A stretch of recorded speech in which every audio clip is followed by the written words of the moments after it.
Easy English Podcast. Let's start, guys. Hey, can I ask you something a little personal? Have you ever noticed how many moments in life we spend waiting? Waiting to feel confident, waiting to feel ready, waiting for the fear to disappear. And somehow, while we wait, life keeps moving. Days pass quietly. Weeks pass quietly. And sometimes, our dreams sit inside us like unopened letters. I think English can become one of those unopened letters. You study, you listen, you practice in your head, you understand more than you did before. But when it's finally time to speak, something inside you freezes. Your thoughts feel like birds suddenly flying in every direction. Your heart becomes loud. Your mind feels crowded. And the words that felt so clear 2 minutes ago disappear. Exactly. And I think many English learners quietly carry this invisible pressure every day, like a heavy backpack full of expectations. I should sound better by now. I shouldn't make mistakes anymore. Why is everyone else improving faster than me? And after a while, speaking English stops feeling like communication. It starts feeling like a test. Oh, wow. That sentence hit me a little. Because when everything feels like a test, you stop enjoying the process. You do. And today, we want to gently let go of that feeling. Because this episode is about something important. Not perfect English, not flawless grammar, not sounding like a native speaker. Just this. Stopping the habit of waiting and finally allowing yourself to speak, even imperfectly, even nervously, even one tiny sentence at a time. Welcome to Practice Easy English, the podcast where we slow things down, take a deep breath, and learn English through real conversations. No pressure, no rushing, no pretending to be perfect. Just two people sitting here talking with you. I'm Sarah. And I'm James. And wherever you are right now, maybe making coffee, walking somewhere quietly, cleaning your room, or lying in bed trying not to start your day yet, we're really glad you're here. Honestly, I think some of the best English learning happens like this. Not during stressful study sessions, but during calm moments. Moments where your mind feels open instead of tense.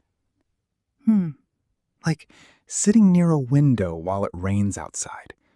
Your body relaxes, your thoughts slow down, and suddenly learning feels softer somehow. That's such a peaceful image. Meanwhile, my learning environment usually looks like 3 open tabs, low battery, and me panicking over one vocabulary word. Which is also very human. Okay, so let's talk about this idea of waiting.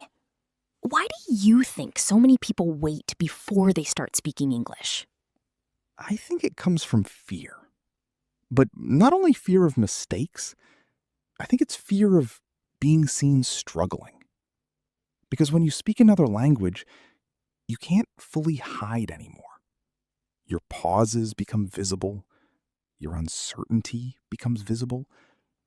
Sometimes even your personality feels trapped behind vocabulary you haven't learned yet. Whoa, that's true. Sometimes learners aren't just translating words. They're trying to translate themselves. Exactly. And that can feel vulnerable. Like standing in front of people wearing clothes that don't fully fit yet. They're not quite right. And you become hyper aware of every small thing. And then your brain starts spiraling. What if I say something wrong? What if they laugh? What if they don't understand me? And suddenly, a simple conversation feels enormous. Yes, like turning a small hill into a mountain. And here's the difficult truth. Waiting usually makes the fear bigger because your brain starts treating speaking English like some huge, dangerous event. But confidence doesn't appear before action. Confidence grows because of action. Small action, repeated action, gentle action. You know, this conversation reminds me of someone. Oh? A friend of mine named Lena. She understood English really well. Honestly, probably better than she believed. But she almost never spoke. Every time she wanted to say something, she would stop herself. Like her thoughts were standing at the edge of a diving board, looking down, and deciding it was safer not to jump. I think many listeners know that feeling. One day I asked her, "What are you waiting for?" And she said something I'll never forget. She said, "I'm waiting for the day speaking English stops feeling scary." And honestly, that made me a little sad. Because fear doesn't disappear first. Sometimes courage comes first. That's beautiful. And very true. Sometimes growth is quiet. It doesn't feel dramatic. Sometimes growth is simply saying, "Hi, how are you?" when your heart is beating fast. Sometimes growth is speaking, even while your voice shakes a little. Okay, let's make this practical. If someone listening feels nervous about speaking English, where can they begin? Small moments. Always small moments first. Because small moments feel safe. For example, talk to yourself while making breakfast. Simple sentences. "I'm really tired today. I need more coffee. I hope today goes well." Not perfect sentences, just real ones. I actually love this habit because your brain slowly stops seeing English as a performance. It starts feeling normal, natural, like part of your everyday life. Exactly. Another beautiful habit is reading things out loud. Not silently, out loud. Feel the rhythm of the language. Feel the shape of the words. At first, it feels awkward, but awkwardness is often just the sound of growth happening. That sentence deserves to be framed on a wall somewhere. Thank you. Let's pause and look at a few natural English phrases we use today. Yes, because phrases become easier to remember when they're connected to emotions. Let's pause for a second and look at a few natural English phrases we use today. Yes, because phrases become easier to remember when they're connected to emotions. The first phrase is freeze up. To freeze up means suddenly becoming unable to speak or act because of nervousness. Example, I wanted to answer the question, but I froze up. Another example, my mind freezes up whenever I speak in public. The next phrase is take the pressure off. To take the pressure off means to reduce stress. Example, talking to friends takes the pressure off speaking English. Or, you don't need perfect grammar. That idea alone can take the pressure off. And another really useful phrase is step out of your comfort zone. This means doing something unfamiliar or slightly scary in order to grow. Example, speaking English with strangers helped me step out of my comfort zone. Okay, everyone, it's time for our word tour. Let's slow down and explore some useful words together.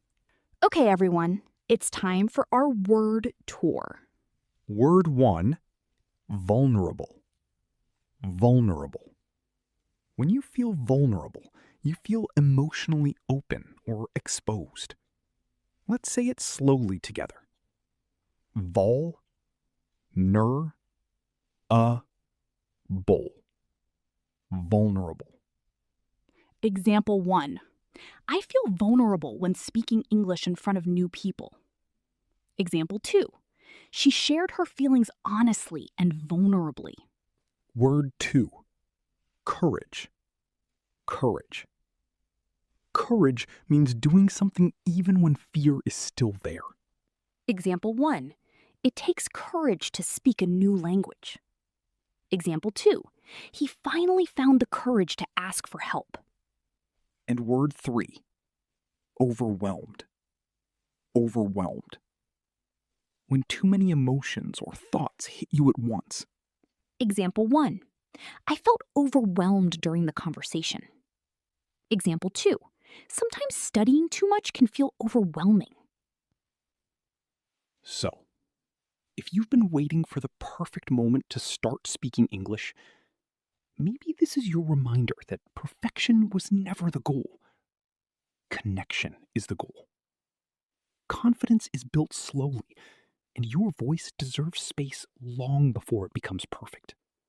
And honestly, the people who become fluent are usually not the people who never felt afraid. They're the people who kept speaking while afraid. Yes. So this week, try one small thing. Speak one sentence out loud every day, even quietly, even awkwardly, even imperfectly. Because small moments repeated gently over time can change your life. And tell us in the comments, what scares you most about speaking English? We really do read your stories, and you're never alone in this. Thank you for spending this time with us today. This is Speaker 1. And this is Speaker 2. And you've been listening to Practice Easy English.